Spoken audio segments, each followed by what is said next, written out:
Hello everyone, my name is Jericho, and my data story will be comparing the sounds between Olivia Rodrigo's albums Sour versus Guts. So who is Olivia Rodrigo?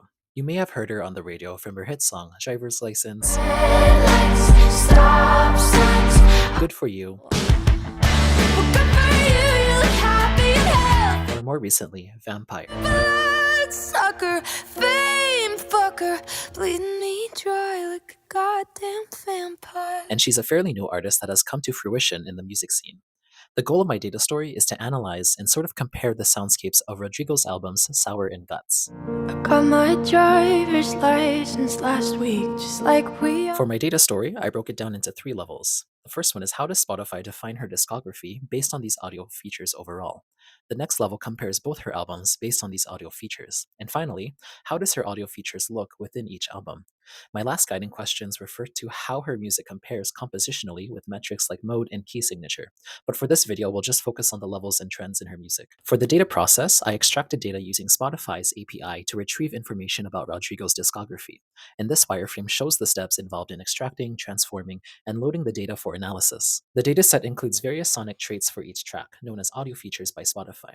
And these are metrics that Spotify sort of describes, and it's not explicit with how Spotify assigns these values, but these features like energy, liveness, and danceability give insights into Olivia Rodrigo's song style. Also, the dataset includes musical details like tempo, key, mode, and time signature. So what are these audio features? Danceability refers to how good a track is for dancing based on things like tempo and beat strength.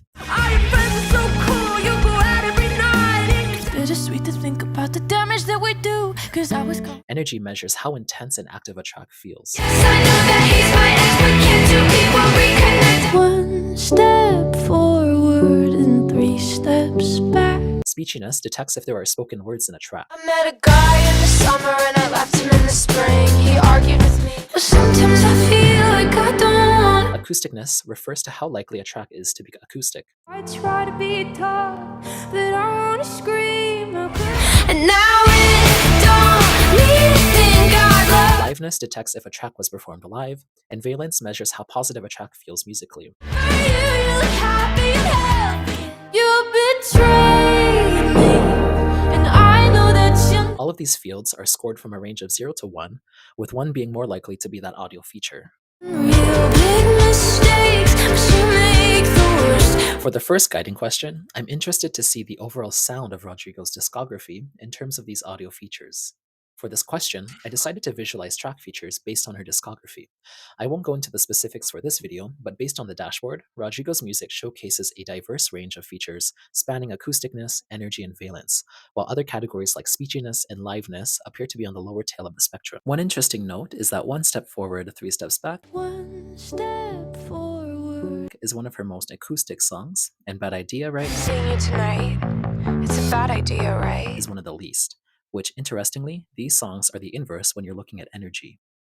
Valence, which reflects musical positivity, ranges from 0.0849 to 0.748, with tracks like Bad Idea, Right, Get Him Back, and Jealousy, Jealousy ranking the highest.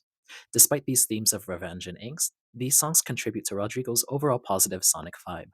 Speechiness, which indicates spoken words present, remains consistently low across Rodrigo's discography, along with liveness, although outliers do exist within her discography, such as Get Him Back for liveness.